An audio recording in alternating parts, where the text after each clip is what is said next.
A linha de pesquisa do nosso laboratório lida com os processos de fotossensibilização, focados especialmente nas ciências da vida. Muitos dos processos que permitem que a vida ocorra na Terra são dependentes da energia dos estados excitados que são gerados pela absorção luminosa. Esses estados excitados, eles permitem que diversas reações ocorram. Por exemplo, uma reação de isomerização, cis-trans, permitem que as pessoas enxerguem. Reações acopladas de transferência de energia e transferência de elétrons são fundamentais para a fotossíntese, e assim por diante. A natureza aprendeu a usar muito bem essas reações induzidas pela absorção de luz e de diversas formas. Por exemplo, permite que as plantas façam a fotossíntese. Isso é fundamental para a manutenção da cadeia alimentar e, hoje em dia, para a bioenergia também.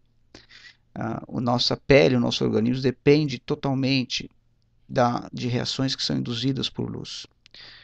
Por exemplo, com a síntese da vitamina D.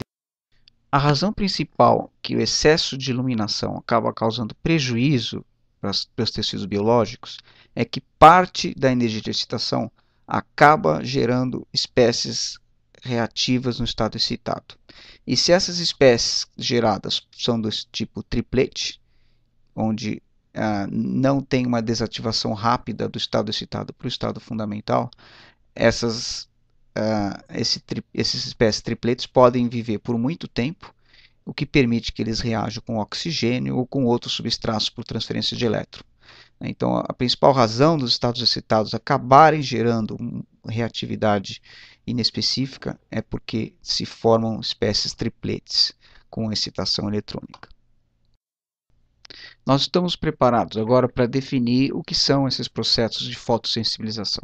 Esses processos ocorrem quando uma molécula no estado excitado absorve um fóton e vai para um estado excitado, formando essa espécie S asterisco na transparência. Essa espécie excitada, ela pode reagir com um substrato qualquer e doar energia para esse substrato, ou doar elétron, fazer uma reação química, por transferência de energia ou por transferência de elétron. Essas espécies excitadas podem ser tanto singletes quanto tripletes. Se forem tripletes, a chance de acontecer a fotossensibilização é maior, porque o triplete vive por muito mais tempo. E o que o triplete faz? O triplete pode reagir com o oxigênio, principalmente por uma reação de transferência de energia, e levar esse oxigênio do estado fundamental para o estado excitado. No quadradinho à direita do slide, a gente pode ver a principal diferença de configuração eletrônica do estado oxigênio fundamental para o estado singlet, que é o estado oxigênio fundamental, ele é um triplete e ele tem dois elétrons desemparelhados em dois orbitais com o mesmo nível de energia. A espécie singlet tem um orbital vazio. Esse orbital vazio permite que o oxigênio singlet se adicione a duplas ligações, formando uma ligação covalente. E ele, então, ele é muito mais reativo por biomoléculas do que o oxigênio no estado fundamental. Além disso, as espécies tripletes podem reagir também por transferência de elétron e por transferência de energia com biomoléculas, formando os radicais livres. É importante ressaltar que o oxigênio singlet tem um papel fundamental nesses processos de fotossensibilização e uma parte importante do nosso trabalho é o desenvolvimento de instrumentação para poder detectar e quantificar a reatividade e a presença desse composto que é o oxigênio singlet. O oxigênio singlet tem uma característica própria e que só pertence a ele, que é a emissão de luz no infravermelho próximo. Então, se vocês olharem os gráficos que estão do lado direito acima na figura, a gente pode perceber que tem um espectro de emissão com máximo em 1270 nanômetros. Esse espectro de emissão é uma característica do oxigênio singlet. E a gente pode também detectar o tempo de vida dessa espécie, medindo a intensidade de luz emitida em função do tempo. Para fazer essa detecção, nós tivemos que, há uns 10 anos atrás, desenhar um equipamento próprio. O principal desafio aqui é que a emissão no infravermelho próximo, nessa faixa de 1270 nanômetros, não existia até muito tempo, há pouco tempo atrás, mais ou menos 10 anos, um detector sensível para isso. E aí nessa época a Hamamatsu desenvolveu uma fotomultiplicadora especial para isso, e a gente construiu um equipamento em colaboração com uma empresa de Edinburgh, que chama Edinburgh Instruments, que está no lado esquerdo, o esqueminha principal desse equipamento. Quer dizer, é uma fonte de laser que pode excitar a amostra direto, ou então ir para um outro laser, que é um laser de corante. Esse laser 1 é o laser de neodymium YAG. Esses lasers alcançam a amostra, essa amostra é excitada, gera um estado triplete, o estado triplete reage com oxigênio, forma o oxigênio singlete que emite nessa região de infravermelho próximo. O principal desafio 1 aqui era a região, que é o infravermelho próximo, mas o principal desafio é o fato que é uma quantidade muito pequena de fótons emitido pela molécula de oxigênio singlete em água, de cada 1 bilhão de moléculas que vai ao estado citado, ou seja, que forma o oxigênio singlete, somente uma volta ao estado fundamental, emitindo fóton. Então é uma emissão muito pequena, que precisa de um equipamento próprio para isso, que está funcionando hoje. Só que tem um fato que nós queremos evoluir essa detecção para saber não somente se ele é gerado e qual é a reatividade dele, mas também onde que ele é gerado num domínio submicrométrico, por exemplo, dentro de uma célula. E aí na figura direita é simplesmente um esquema geral, não é uma emissão de oxigênio singlete ainda, mas o que a gente quer enxergar. O fato é que o equipamento que acopla a detecção de oxigênio singlete ao microscópio já está no Instituto de Química e ele vai ser instalado no dia 24 de setembro desse ano. Um dos objetivos da pesquisa do nosso grupo é entender como que essas reações de fotossensibilização podem ser usadas para desenvolver estratégias mais eficientes de proteção da pele contra o excesso de radiação solar. Então, nós usamos modelos miméticos, células em cultura, tecidos biológicos e estudamos essas reações de fotossensibilização nesses tecidos. Antes de falar sobre a pele, como que a pele interage com o sol, vamos olhar para um exemplo da natureza que vive, que necessita do sol para sobreviver em termos de obtenção de energia, que são os organismos fotossintetizantes. Tá? Isso foi entender como que eles funcionam foi um grande avanço na área de bioquímica e de biofísica. Deu vários prêmios Nobel, um deles eu estou mostrando aqui na figura, o centro de reação da bactéria fotossintética, que foi uma proteína de membrana, que deu o prêmio Nobel para Deisenhofer, Hooper e Michel em 1988. Então, a natureza fotossíntese funciona com complexos antena que absorvem luz com uma eficiência muito grande, que está mostrado do lado esquerdo da figura, que são com proteínas que têm uma grande quantidade de pigmentos, no caso aqui bacterioclorofila, nas plantas são clorofilas, os pigmentos verdes que absorvem luz e os pigmentos amarelos que são os carotenoides. Não, você vê que é um exemplo lindo na natureza. Isso aqui é uma proteína que fica dentro da membrana, a gente está olhando por cima. Essa energia que é absorvida é transferida para uma outra proteína que tem uma quantidade menor nos cloroplastos ou nos organelas fotossintetizantes em geral, que são os centros de reação. Esse centro de reação, quando elas transferem energia para o centro de reação, excita aqui um par dimérico, que são no lado direito da figura, são os pigmentos vermelhos, que são excitados e doam um elétron. Esse elétron ele é transportado pelos pigmentos dentro da proteína para uma quinona do outro lado da membrana, e essa quinona acaba sendo reduzida, e no lado da membrana positivo, da proteína que ficou positivo, o citocromo C doa um elétron. Então, isso aqui é um fluxo de elétron, para isso que chama fotossíntese. O que eu queria mencionar para vocês é que por que tem carotenoide tanto no centro de reação quanto nas moléculas antena. Durante muito tempo se pensou que esses carotenoides funcionavam basicamente para ajudar na absorção de faixas de comando de onda que os pigmentos verdes não absorviam. Hoje se sabe que a principal função desses pigmentos é suprimir estados excitados que são gerados com absorção luminosa que podem formar tripletes. Né? Os carotenoides são extremamente eficientes em suprimir triplete e oxigênio singlete. Então, uh, o nosso grupo participou desse conhecimento medindo a eficiência de geração de oxigênio singlete em várias cepas de Rhodobacter sphaeroides, que é uma bactéria fotossintetizante. Então a gente isolou os centros de reações, no centro esquerdo acima, acima esquerda que tem uma foto de uma bactéria fotossintetizante. O centro de reação foi aquele que eu mostrei na figura anterior, que tem os pigmentos internos. E o principal composto que é o supressor chama sphaeroidin, é um carotenoide.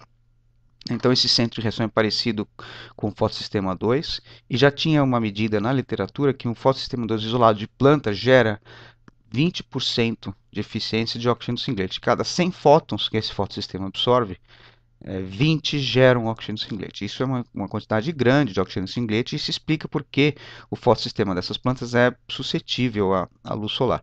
Nós vamos estudar numa outra série de organismos, micro-organismos, que são as bactérias fotossintetizantes, e a gente mediu que a cepa da Rhodobacter sphaeroides tem um rendimento quântico de oxigênio singlete de 3%. Já o Rhodopseudomonas viridis, esse rendimento quântico vai a 5%. E uma outra cepa, que é Rhodobacter sphaeroides, sem carotenoide no centro de reação, o rendimento quântico de oxigênio singlete é 15%.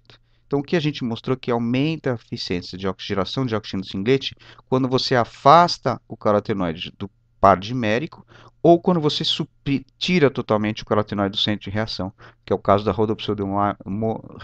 Rhodobacter sphaeroides R26, que não tem carotenoide no centro de reação.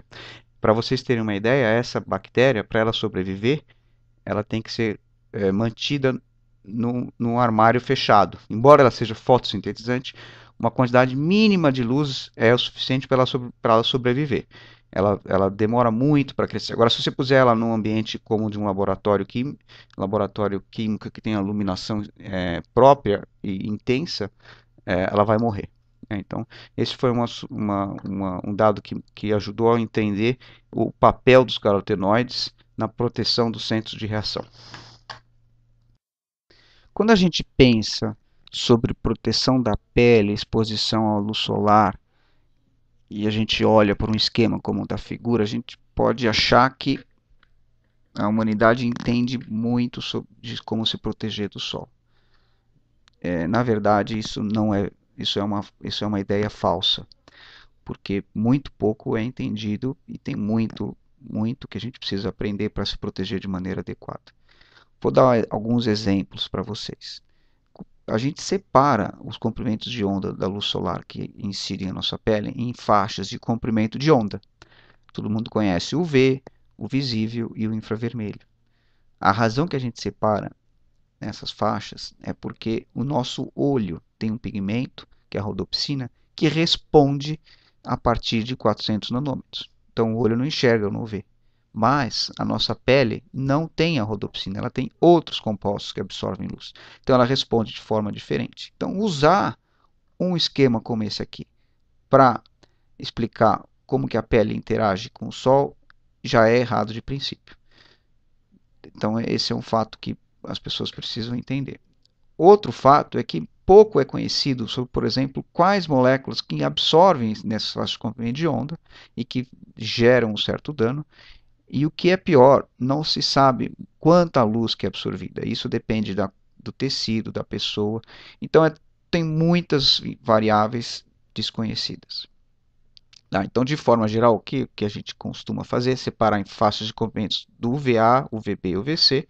Então, o VA acima de 320 até 400, onde é o visível, o VB de 280 a 320 e o VC de 200 a 280. O VC ele é muito reativo, ele não penetra na estratosfera, ele é absorvido pela camada do ozônio. E o VB é uma reatividade razoavelmente alta, é menos absorvido pelo ozônio, e ele acaba chegando na biosfera, 5% do que alcança a estratosfera acaba chegando e alcançando a nossa pele. E o principal problema do VB é que as moléculas de DNA absorvem o VB. né? Então isso causa dano direto na pele, é uma fotoquímica direta. Eu vou falar um pouco mais sobre quais reações que acontecem. E isso gera danos que a gente conhece. O UVA, até pouco tempo atrás, era desconhecido por que gerava dano. E o visível se acha que a gente está inerte a esse problema. E eu vou mostrar para vocês que não é o caso. Vamos começar entendendo o que nós conhecemos de cada uma dessas faixas de comprimento de onda. O VC eu não vou comentar, porque ele chega muito pouco aqui, graças à camada de ozônio. Eu vou começar com o VB. O VB ele é entendido na faixa como ondas eletromagnéticas na faixa de 290 a 320 nanômetros. E esse UVB, nós, como humanidade, nos protegemos faz muito tempo na nossa pele contra o UVB. Né? Os primeiros filtros solares surgiram para proteger contra o UVB. Ele é a faixa de comprimento de onda que deixa a nossa pele vermelha, que causa eritema. Então, a gente sabia faz muito tempo que ele era perigoso. Né? E também surgiu a questão dos cânceres de pele, etc. Então, o que acontece nessa região? Nessa região, o DNA das células que estão na camada basal da epiderme, que tem um modelo simplificado da pele, estratificado em derme e epiderme. Então, essas células que estão na camada basal, entre a derme e a epiderme, indo para a epiderme, elas são células ainda vivas, né, que vão se diferenciando e chegam no extrato córneo, que é uma camada que vai se separando da pele diariamente. Então, essas células, o DNA dessas células, quando você incide o VB na pele, esse DNA absorve a luz. Quando você tem num pedaço de DNA duas timinas próximas uma da outra, acontece uma reação com grande eficiência, que é a formação do ciclobutilpirimidina, dímero de ciclobutilpirimidina, que está mostrado na figura no alto à esquerda.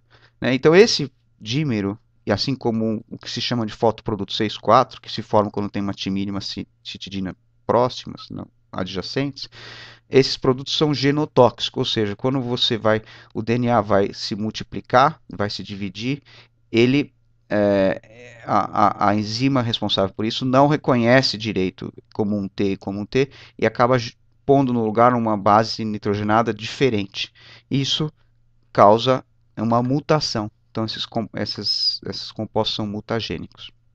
Então, durante muito tempo, a gente já sabe que é importante se proteger do sol, do VB, porque o VB é mutagênico. Só que tem um problema. Nessa mesma região de comprimento de onda, nessa mesma posição do nosso corpo, que é a pele, a incidência de luz também faz uma outra reação fotoquímica. Nesse caso, em vez de ser uma cicloadição, é uma reação eletrocíclica com rotatória 6π, que está mostrado do lado direito do slide. Após a absorção do fóton, o dihidrocolesterol, que é um composto que vai formar a vitamina D, um precursor da vitamina D, ele sofre uma reação fotoquímica que abre o anel, que é fundamental para depois ele ser modificado no fígado e formar a vitamina D. A vitamina D ela tem uma quantidade enorme de funções no organismo. Então, se você não... E a única parte do corpo que produz essa ativação da pré-vitamina D3 é na pele quando exposta ao raios UVB. Então, se você não toma o UVB, você não produz vitamina D e você vai ter problemas sérios que são muito graves por causa disso. Então, alguns dados para vocês saberem. No caso dos Estados Unidos, por exemplo, tem uma pesquisa que mostrou que saiu em 2005 no Photochemistry Photobiology, que mostrou que o que se gasta nos Estados Unidos por causa de doenças relacionadas com a população que tem uma quantidade pequena, menor do que o necessário de vitamina D circulante, porque toma pouco sol, é 5 vezes maior do que as doenças relacionadas com câncer de pele. Um outro dado de uma pesquisa que saiu faz uns 2 anos na Europa, onde eles mostraram que para você produzir o nível adequado de vitamina D para uma pessoa que tem uma pele branca, exposta ao sol em Genebra, você precisa tomar sol 3 vezes por semana, meia hora por dia, ao meio-dia, nu, sem nenhuma proteção. Ou seja, é uma fração pequena da população mundial que realmente tem os níveis de vitamina B, vitamina D adequados. Outros problemas, se você se protege do UVB, com filtro solar, você não produz a vitamina D. Então, isso aqui é uma grande contradição da fotobiologia e a gente ainda não tem a resposta de como se proteger adequadamente. E o VA? Por que o VA causa problema? Então, isso é uma informação que surgiu na literatura uns 20 anos depois do conhecimento sobre o VB. E o que se sabe hoje é que o VA ele causa efeito porque ele induz reações de fotossensibilização. Então, DNA, proteína, não absorve essa luz diretamente, mas tem alguns cromóforos naturais da pele que absorvem essa energia. E quando eles absorvem essa energia, eles formam um singlete, o singlete pode virar um triplete, a gente já falou sobre isso.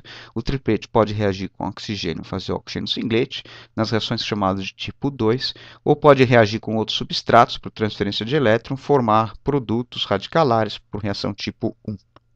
Esses compostos, o oxigênio singlete e os radicais, atacam DNA, proteínas e lipídios e causam dano nas células. Então, um dos objetivos do nosso grupo é entender essas reações em sistemas miméticos de membrana, células em cultura e tecidos biológicos. O conhecimento que o VA tem uma resposta biológica, causa uma resposta biológica, ele se iniciou mais ou menos no meio da década de 80 do século passado, com um pesquisador que já veio para o Brasil, que chama Rex Tyrrell.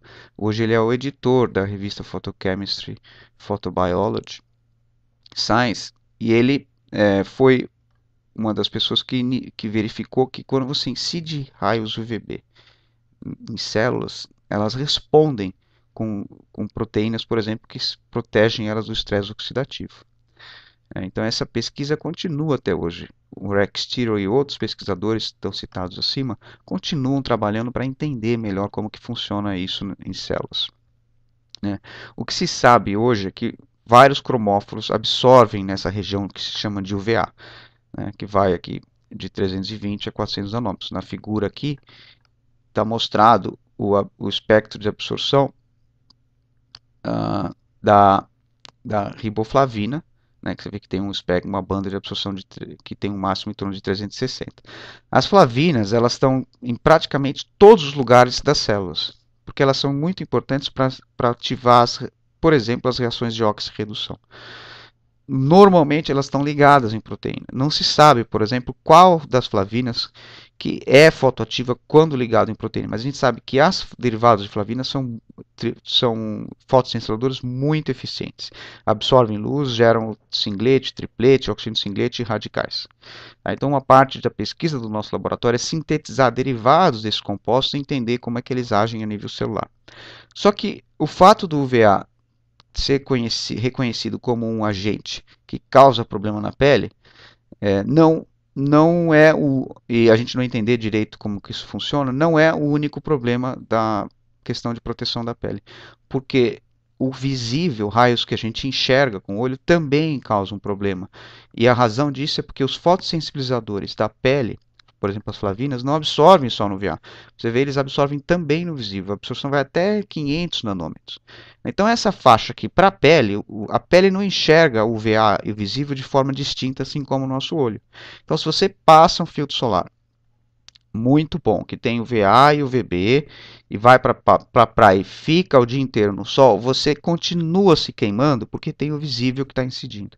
E as pessoas precisam saber disso, e isso ainda não está sendo muito divulgado. Será que as flavinas são os únicos pigmentos que causam dano na pele quando incididas com raio visível? Então, um dado da literatura que foi publicado em 2010 por um grupo de pesquisa da Johnson Johnson de New Jersey, nos Estados Unidos, junto com um grupo de dermatologistas de Detroit, em Michigan, nos Estados Unidos, sugere que provavelmente não. Eu vou comentar um pouco o dado que eles publicaram. Isso aqui foi tudo feito com pessoas de pele com cor diferente, então pele que tem tipo de pele tipo 5, que é um pouco mais escura, tipo 2, que é bastante branquinha, quantidade de melanina bastante diferente aqui. E eles incidiram luz UVA e visível nessas pessoas. E o que eles notaram é que nos dois quadros da direita em cima, que quando você incide luz visível na pessoa que tem pele tipo 2, que é bem clarinha, não acontece nada. Mas se você incide essa luz visível na pele que tem melanina presente já, que é tipo 5, tem uma pigmentação bastante importante, que é mais eficiente do que a pigmentação observada quando você incide UVA. Então, o que, que isso sugere? Que pessoas que têm melanina na pele, quando incide o raio visível, a pele sente um certo dano para produzir mais melanina. Né? E a quantidade de produção ela é proporcional à dose de luz, que está mostrado aqui no lado direito desses slides. Então, isso está sugerindo que a melanina talvez seja um composto que está absorvendo luz e gerando espécies reativas. De fato, se você for olhar a literatura, já havia dados publicados por Simon em 2002 mostrando que no caso de excitação no UV, a melanina gera a presença de radicais livres. Então, mas nós vamos estudar isso na presença de luz, quando a luz visível incide em melanina. Além das flavinas, o nosso grupo mostrou no ano passado que as melaninas também geram oxigênio singlete quando são excitadas no visível. Então aqui no quadro estou mostrando para vocês um espectro de emissão da melanina. Várias fontes de melanina a gente estudou, as que foram extraídas, as que foram sintetizadas, doadas por pessoas que trabalham com isso faz tempo. E a gente mostrou que a quantidade de oxigênio singlete produzida pelas melaninas, elas dependem bastante de como você trata a superfície ou as soluções que têm melanina.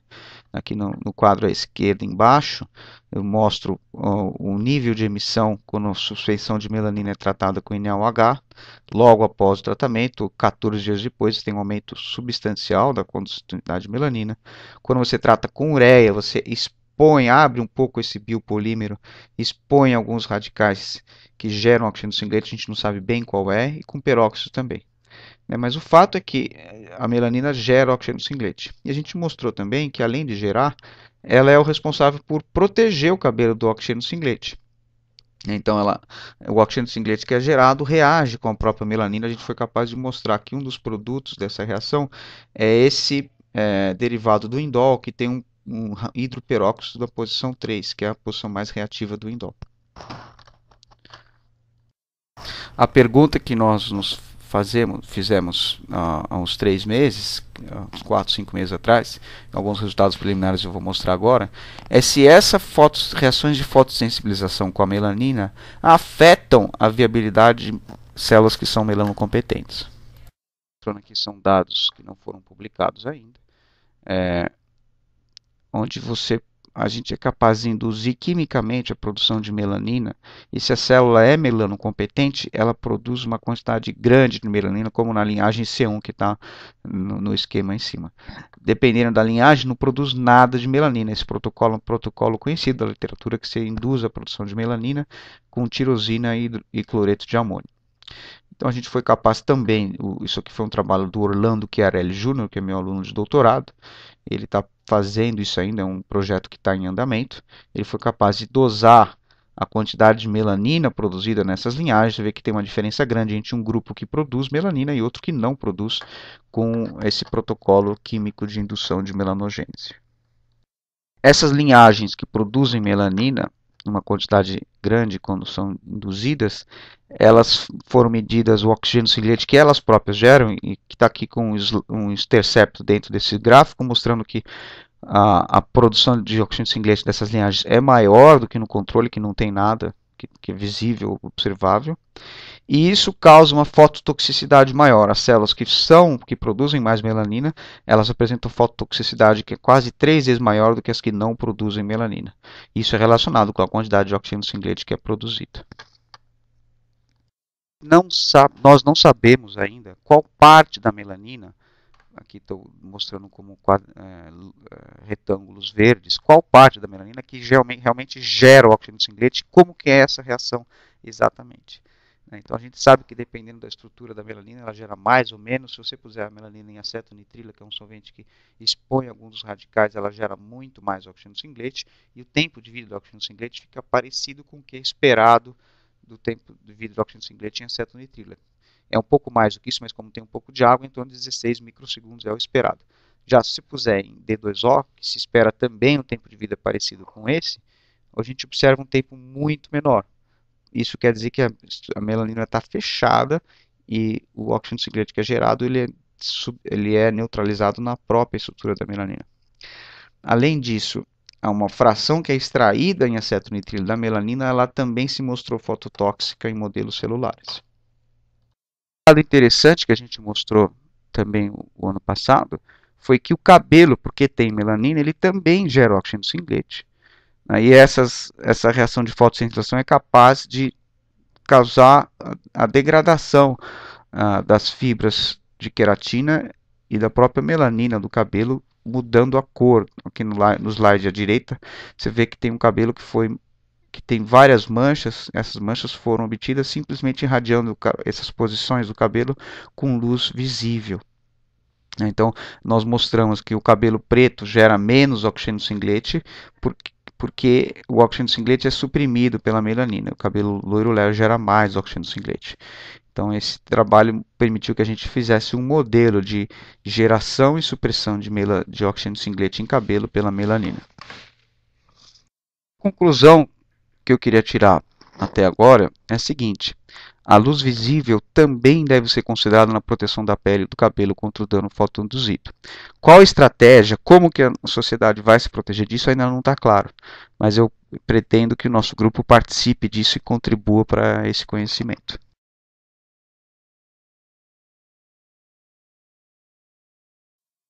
Essas mesmas reações de fotossensibilização que nós conversamos até agora, são responsáveis pelos danos na pele, a coincidência da luz visível VA, também tem sido usada por muito tempo em fotomedicina para tratar doenças. O que eu vou falar agora, a partir de agora, é do conhecido efeito fotodinâmico, que começou a ser estudado cientificamente no começo do século passado, né, quando Raab tratou uma suspensão de paramécio com um corante e verificou que com luz esse corante era capaz de matar todos os parasitas, todos os micro-organismos que estavam em suspensão.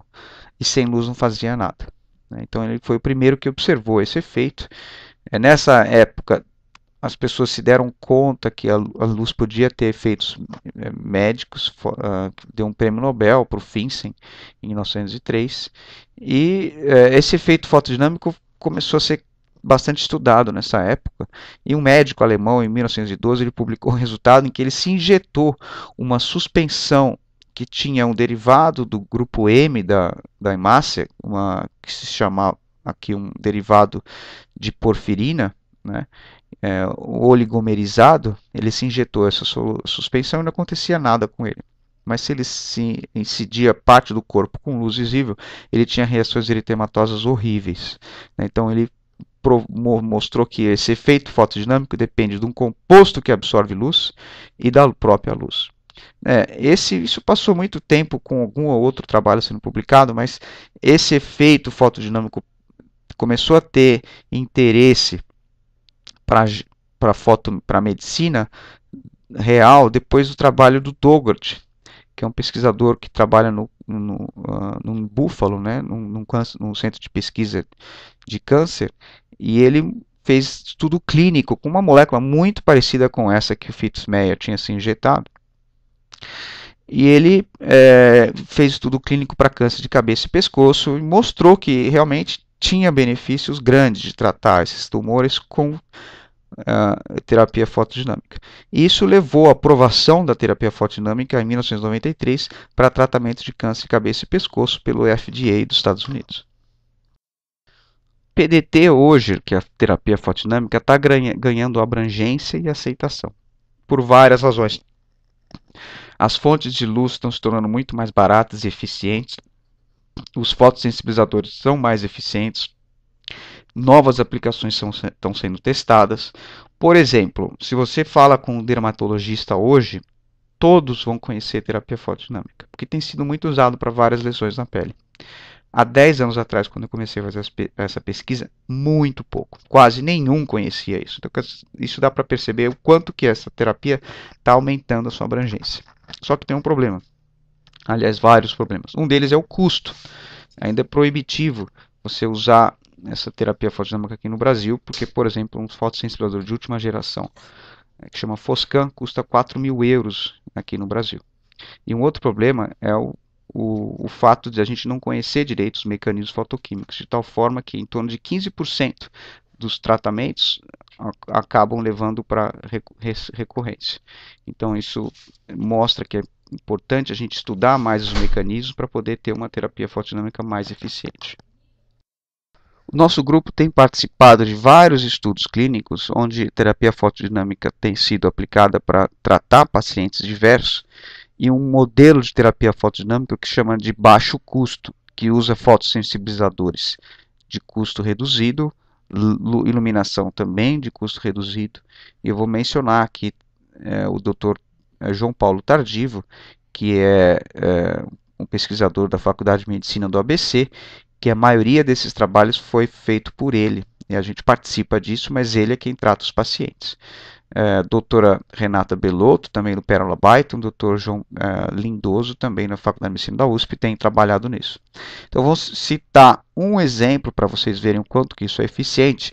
Esse paciente de sarcoma de Kaposi, que foi publicado em 2006, esse trabalho. É um paciente que não andava, ele ia perder o pé dele, porque ele é um paciente HIV positivo, e esse pé desse paciente não respondia adequadamente a nenhum tratamento. Então, o Dr. Tardivo usou essa terapia fotodinâmica de baixo custo para tratar esse paciente e curou ele. Aqui tem vários exemplos de doenças que têm sido tratados com isso, como doenças de medicina tropical, osteomielite, melanoma, onikomicose e assim por diante. Como funciona a terapia fotodinâmica? Da mesma forma que eu mencionei que os raios UVA e o visível funcionam. Você tem, só que nesse caso os fotossensibilizadores são sintéticos, eles são administrados de alguma forma, ou de forma injetável, ou local, intradérmica, ou em pomada, ou intravenosa. De alguma forma esse fotossensibilizador tem que alcançar o tecido doente. Uma vez no tecido doente, se expõe o tecido doente à luz, e essa luz é absorvida pelo fotossensibilizador, forma o estado singlet, depois um estado triplete. O estado triplete gera oxigênio singlet ou radicais livres, isso reage com ácidos nucleicos, proteínas e lipídios. O que se propõe como mecanismo que eu mostrei na slide anterior é um aspecto muito simples, que é observado somente em tubo de ensaio. Na realidade, quando se aplica a terapia fotodinâmica em pacientes, as reações são muito mais complicadas. Inicialmente, elas começam da mesma forma, mas depois, em contato com o tecido, as eficiências de cada um desses mecanismos tipo 2 mudam, a interação com o tecido biológico muda totalmente o efeito dessa irradiação nas células. Bom, o que se faz para propor novos fotossensibilizantes? Então, o que eu estou mostrando para vocês, o trabalho que tem acontecido nas últimas décadas, onde se procura aumentar duas coisas: a absorção no visível. Então, aqui no slide, no gráfico embaixo, eu estou mostrando vários tipos de estrutura cíclicas que absorvem luz no visível, e se observa que quanto mais você migra para a região em torno de 700, 800 nanômetros, maior a penetração da luz na pele, então você pode tratar tecidos mais profundos. Então, isso é uma busca de novos fotossensibilizantes. Além disso, se procura compostos que geram muito oxigênio singlet, como se isso fosse a principal parâmetro a ser otimizado na busca de novos fármacos. Há um tempo atrás, nós quisemos testar, será que realmente a eficiência de geração de oxigênio singlet é o parâmetro fundamental que a gente deve maximizar? Então a gente foi comparar dois compostos que são relativamente parecidos em termos de estrutura química, os dois têm carga positiva, eles são anéis aromáticos, só que um deles, esses anéis, estão acoplados um ao outro, de tal forma que a eficiência de geração de triplete é muito alta, em torno de 50% dos fótons absorvidos geram triplete, e se tem oxigênio presente, 50% vai virar, 100% dos tripletes acabam virando oxigênio singlet. gerando oxigênio singlete, e o outro que é o cristal violeta, que esses anéis estão dispostos de tal forma que tenha movimentos vibracionais e rotacionais após a excitação para o estado excitado, de tal forma que a grande maioria das moléculas que vai ao estado excitado decai para o estado fundamental rapidamente, em picosegundos, não formando nenhum intermediário de tempo de vida mais longo. A percentagem de triplete que os cristal violeta formam é muito menor que 1%. Depende um pouco se está ligado a uma proteína ou não. A gente estudou isso há algum tempo atrás, mas de tal forma é muito menor do que o azul de metileno. E quando formam os intermediários, a tendência é que ele forme radicais livres. Então a ideia nossa é comparar esses dois compostos, a atividade deles, para saber se realmente esse que gera muito mais oxigênio singlete é muito mais eficiente. Então aqui na figura está mostrando os curvas de sobrevivência de células HeLa que foram tratadas com cristal violeta à esquerda e com azul de metileno à direita. Você percebe que tem uma morte celular devido ao corante no escuro. E também, quando você põe luz, essa morte é muito aumentada. Isso aqui é o efeito fotodinâmico. Nós somos capazes de medir quanto desses corantes que entram na célula e quanto que eles absorvem de luz, para poder ser capaz de comparar aqui uma eficiência fotodinâmica relativa. É como se quanto que cada um desses compostos é eficiente a nível molecular. E o que a gente notou, para nossa surpresa, é que o cristal violeta, que é esse que não gera triplete nem oxigênio singlete, é uma quantidade muito pequena, ele é mais eficiente que o azul de metileno, pelo menos a concentração menor, 1 micromolar. A gente sabe que isso aqui aconteceu porque o azul de metileno nessa concentração ele é reduzido, ele deixa de absorver luz. Mas se você aumentar a concentração dos fotossensibilizantes, o que a gente notou é que a 20 micromolar, esses dois compostos matam a célula com uma eficiência mais ou menos parecida. Então, nós vamos estudar se nessa concentração, nessa condição que eles matam células de forma parecida, se eles geram a mesma quantidade de espécies reativas de oxigênio. O que a gente notou é que a quantidade de oxigênio singlete que é gerada pelas células tratadas com 20 micromolar de azul de metileno é quase 50 vezes maior do que a do cristal violeta. Ou seja, ambas as células estão morrendo com a mesma eficiência pela luz visível, só que o azul de metileno gera muito mais oxigênio singlete. Então, por que será que as células morrem da mesma forma? Por que o cristal violeta continua sendo mais eficiente? Os espécies que ele gera parecem que são mais eficientes para causar a morte celular. E nós vamos medir outras espécies reativas usando uma sonda que chama DCF-H2, que é uma sonda fluorescente que entra na célula e não sai. E quando ela entra em contato com espécies reativas, ela gera a espécie oxidada do DCF.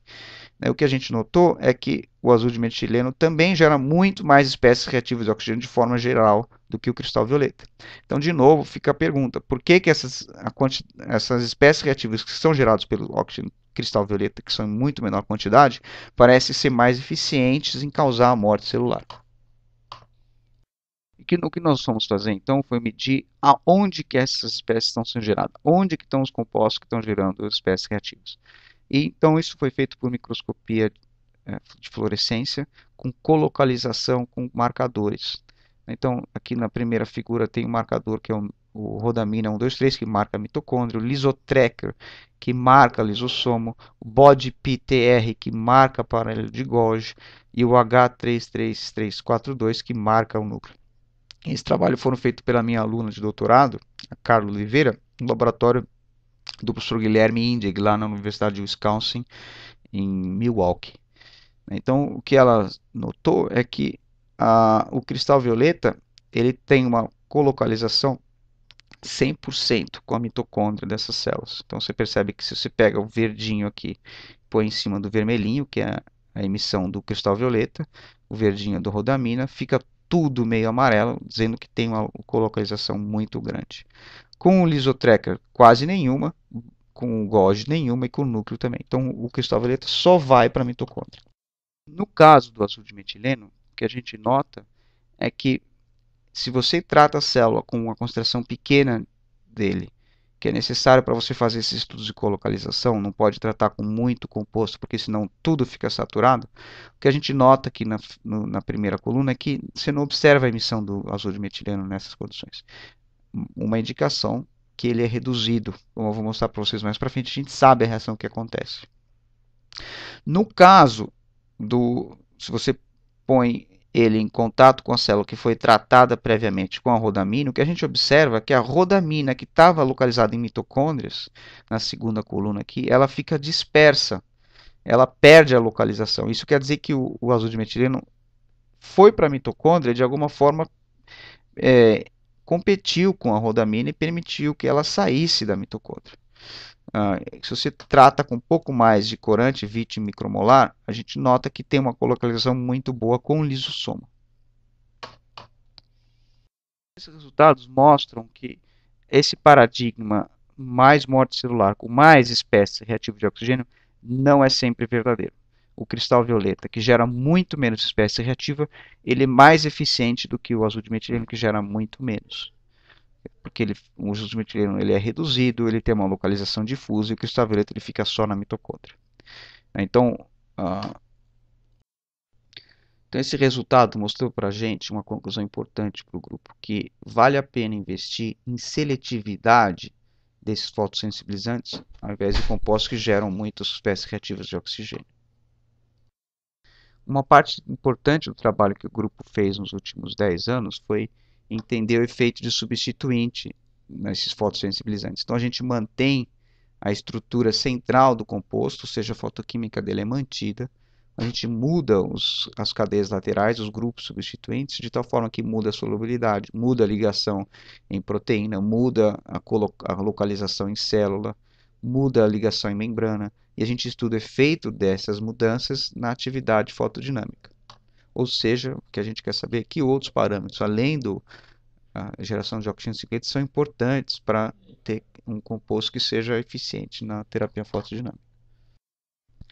Então, aqui nesse slide, eu estou mostrando o resumo de alguns resultados do laboratório, mostrando o efeito de ligação em membrana e anfifilicidade, o quanto que isso é importante, a presença de um zinco quelante no centro da porfirina aumenta muito a ligação em membrana, a sublocalização celular, como que isso afeta, a agregação impedida, como que você pode desenhar uma estrutura que não agrega de forma nenhuma, que isso afeta a atividade celular e fotoquímica desses compostos.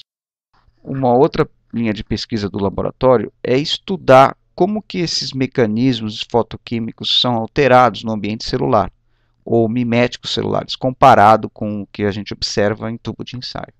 O dado inicial que a gente teve nessa linha de pesquisa foi colocar o azul de metileno na presença de mitocôndria. E quando a gente observou que quando essas mitocôndrias estavam desacopladas, o que quer dizer uma mitocôndria desacoplada? Quando essa carga, esse potencial eletroquímico transmembrana, ele é diminuído pela presença de um composto desacoplador que faz o próton, o gradiente de próton ser neutralizado através dessa membrana, a emissão de oxigênio singlete aumentava mais de 2 vezes comparado com o controle que tinha a mitocôndria acoplada. E o que a gente notou também é que na presença de mitocôndria desacoplada, a gente tinha o monômero do azul de metileno e quando essa mitocôndria estava acoplada, a gente tinha o dímero. Ou seja, a gente notou que a presença de um potencial eletroquímico na membrana muda completamente a razão dímero-monômero do azul de metileno e isso deve estar afetando a geração de oxigênio singlete. Nós vamos estudar essas reações possíveis no sistema biológico do azul de metileno em sistemas modelo, para poder identificar direitinho quais eram os intermediários, o que estava acontecendo. E o que a gente notou é, na condição em que tinha monômero, né, que pode ser obtida quando você põe um excesso de superfície negativa, parecida com a mitocôndria desacoplada, que forma muito monômero, a gente tem uma situação em que se observa um pico no transiente gerado após a excitação do azul de metileno em 410, mais ou menos 420 nanômetros, que é devido à absorção triplete-triplete. Né? Quando você gera o triplete, ele absorve nessa faixa de comprimento de onda. E esse triplete ele vai ser suprimido pela reação com oxigênio, uma coisa que a gente conhece. Quando você faz uma condição que tem pouca superfície negativa e forma muito dímero, parecida com a mitocôndria acoplada, a gente tem um espectro bem diferente. Inicialmente você tem o triplete, tá? Mas o triplete ele some rapidamente em nanosegundos e gera um radical semi-reduzido, que a gente observa um decaimento dele com o tempo, porque ele reage com oxigênio, e depois de um certo tempo a gente só observa o radical de cátion. Tá? Esse radical de cátion ele vive mais tempo.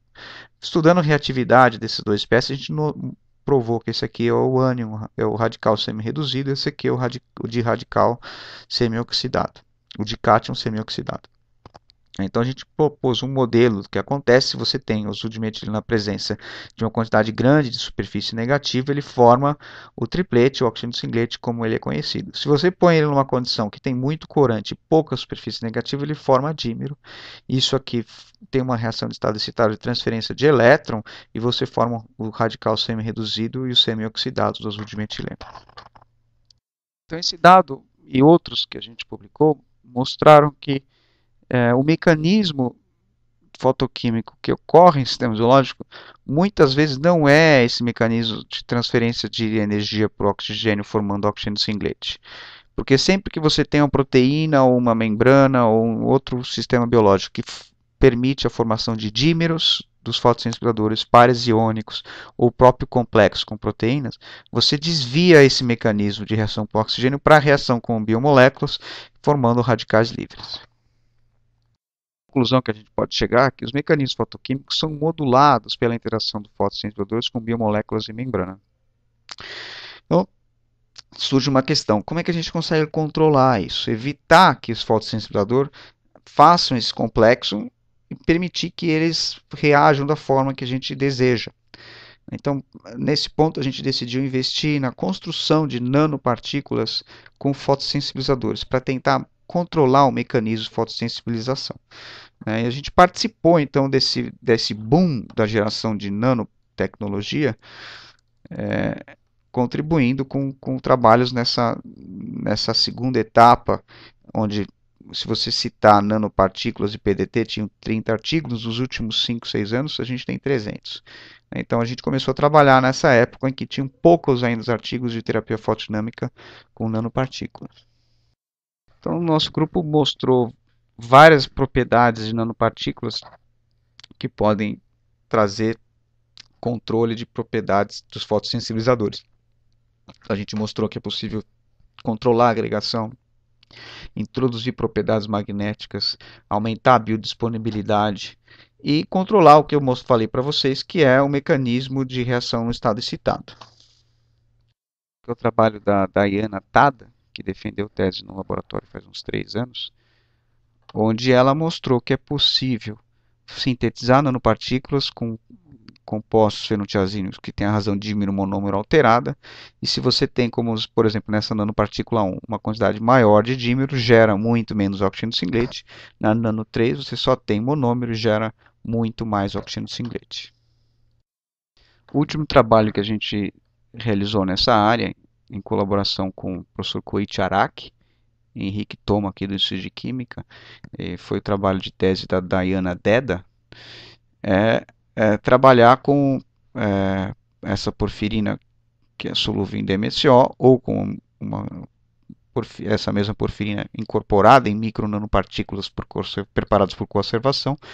E o que a gente fez nesse caso no caso da porfirina em DMSO, ela tem uma tendência a acumular em membrana. E quando você irradia a célula, isso aqui induz morte celular por necrose, principalmente. Agora, quando você trata essas células com essa porfirina incorporada em nanopartícula, é como se ela pulasse a membrana, ela entra na célula por endocitose, libera a porfirina, e aí quando você irradia, você acaba causando a apoptose, a célula, que a gente marcou a membrana celular com a anexina 5, que é um anticorpo que reconhece fosfatidilcerina, que é expressa na membrana citoplasmática de células que morrem por apoptose. Então, como uma conclusão final aí do trabalho, as nanopartículas podem ser usadas para trazer novas funções para as fotossensibilizantes. A gente mostrou funções, atividades magnética, fotoquímica, solubilidade, distribuição, mecanismo de modo celular. Para finalizar, eu queria mencionar um trabalho em andamento no grupo atualmente, que é tentar controlar o mecanismo de morte celular com luz. Então, usar compostos que vão para certas localidades da célula e induzir, irradiar com certa quantidade de luz para que a gente consiga controlar o estado de viabilidade da célula, passando por sobrevivência, proliferação, por senescência, autofagia, apoptose e necrose.